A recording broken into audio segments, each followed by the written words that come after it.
السلام علیکم جماعت ناہم۔ آج ہمارا اردو کا لیکچر نمبر 13 ہے، 6 مئی 2020، یعنی لیکچر نمبر 13۔ ہم اپنے لیکچر کی طرف آنے سے پہلے ایک دفعہ رمضان المبارک کی دوسرے عشرے کی دعا پڑھ لیتے ہیں۔ آپ کو پتہ ہے کہ دوسرا عشرہ جو ہے وہ باعث مغفرت ہے، اور دوسرے عشرے کی دعا ہے بسم اللہ الرحمن الرحیم،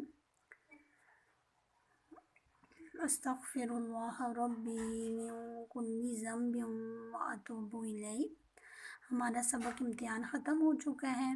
میں نے آپ کو، ویسے تو یہ آپ لوگوں کا جائزہ ہے، ٹیسٹ ہے، اس میں آپ لوگوں نے خلاصہ خود بتانا تھا، الفاظ معنی یاد کرنے تھے، لیکن اس کا جو خلاصہ ہے ہمارے پاس، اس میں کچھ چیزیں ہیں جو بہت ہی زیادہ اہم ہیں، وہ میں آپ کو بتاؤں گی کہ وہ آپ نے کس طرح لکھنی ہے۔ جیسے اس سبق کا یہ جو خلاصہ ہے، یہ جب شروع ہوتا ہے تو آپ نے یہ نہیں لکھنا ایک طالب علم تھا، یہ مصنف نے اپنی کہانی سنائی ہے، تو آپ نے لکھنا ہے کہ اس سبق میں مصنف کہتے ہیں۔ اگر آپ اپنی شرح سرمایہ اردو دیکھیں تو اس میں بھی یہی بات لکھی ہوئی آ رہی ہے، ٹھیک ہے۔ پہلے ہم اس کا خلاصہ ایک دفعہ سارا میں آپ کو پڑھا دیتی ہوں اور بتا دیتی ہوں آپ نے کیسے لکھنا ہے۔ یہ دیکھیں، آپ کی کتاب میں بھی یہی ہے کہ مصنف کہتے ہیں کہ لوگ امتحان کے نام سے گھبراتے ہیں، لیکن مجھے ان کے گھبرانے پر ہنسی آتی ہے۔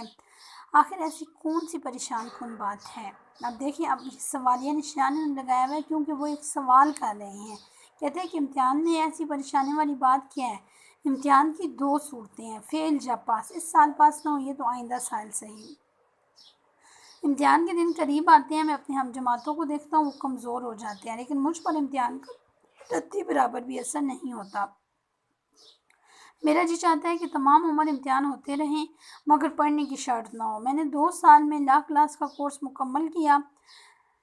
شام ہوتی، اب وہ آگے سے اپنی آپ بیتی سنانا شروع۔ اب یہاں پہ آپ نے میں نہیں لکھنا ہے، آپ نے یہاں پہ، یہ بہت سارے بچے یہ غلطی کرتے ہیں کہ جب بھی وہ اس سبق کا خلاصہ لکھتے ہیں تو وہ بیچ میں لکھ دیتے ہیں اس لڑکے نے ایک بچے کی کہانی بتائی ہے۔ ایسا کچھ نہیں ہے، یہ مرزا فرت اللہ بیگ نے ایک فرضی کہانی ہے جس میں انہوں نے خود اپنے آپ کو ایک فرضی کردار رکھ کے یہ کہانی بنائی ہے، ٹھیک ہے۔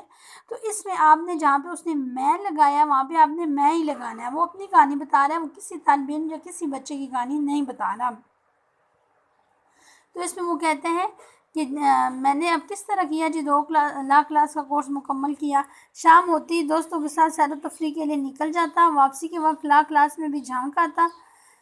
حاضری کی کوئی پریشانی نہ تھی کیونکہ منشی صاحب جو تھے وہ میرے دوست تھے۔ والد صاحب بہت خوش تھے کہ بیٹا بڑے شوق سے قانون کی تعلیم حاصل کر رہا ہے، اس لیے تیاری کے دن قریب آ گئے۔ میں نے والدین سے مطالبہ کیا کہ مجھے الگ کمرہ چاہیے تاکہ میں دل جمی کے ساتھ پڑھ سکوں۔ اماں جی نے کمرہ خالی کر دیا تو میں نے دروازوں کے شیشوں پر کاغذ چپکا دیا۔ لیمپ روشن کر کے شام 7 بجے سے صبح 9 بجے تک سویا رہتا۔ گھر والے سمجھتے کہ شاید بہت محنت کر رہا ہے، والدین کہتے کہ اتنی محنت نہ کرو۔ میں زمانے کی ترقی کا نقشہ کھینچ کر ان کے سامنے رکھ دیتا۔ امتحان کے دن قریب آ گئے، میں نے احتیاطاً گھر والوں سے کہہ دیا کہ میری تیاری مکمل نہیں ہے، اگر میں اس سال فیل ہو گیا تو اتنا برا مت مانیے گا۔ والد صاحب فرماتے ہیں کہ بیٹا ڈرنے کی کوئی ضرورت نہیں ہے، اگر آپ نے محنت کی ہے تو امتحان میں شرکت بھی کرو، کامیابی اور ناکامی اللہ کے ہاتھ میں ہے۔ چنانچہ امتحان والے دن میں مقام امتحان پر پہنچ گیا، تیاری بالکل بھی نہیں تھی، تاہم 2 وجہ سے مجھے کامیابی کی امید تھی، ایک امداد غیبی اور دوسرا پرچوں کی الٹ پھیر۔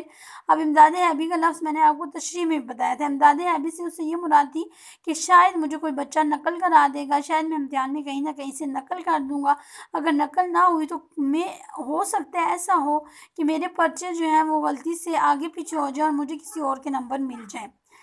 جب پرچہ تقسیم ہوا تو اس نے ایک سرسری نظر ڈالی، جب اس کو یہی سمجھ نہ آیا کہ کس مضمون کا پرچہ ہے تو اس نے نگران صاحب سے پوچھا، اور نگران صاحب نے مسکرا کر پرچے کے اوپر اس مضمون کا عنوان لکھا ہوا تھا اس کے اوپر ہاتھ لگا دیا۔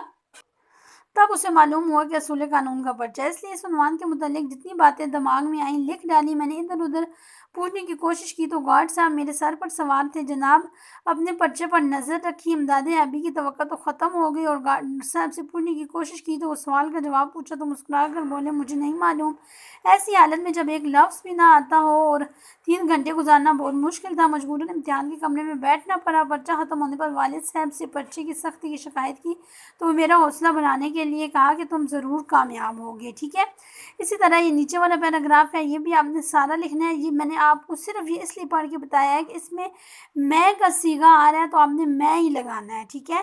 آپ نے اس میں وہ لڑکا یا اس نے یہ نہیں لگانا، جیسے آپ خود کہانی بتا رہے ہیں۔ جب آپ شروع میں یہ بات لکھ دیتے ہیں کہ مصنف کہتے ہیں تو پھر آپ نے مصنف کے بارے میں بات کرنی ہے، میں صرف لگانا ہے، وہ اس یا انہوں نہیں لگانا، ٹھیک ہے۔ یہ آپ کے پاس آپ کا خلاصہ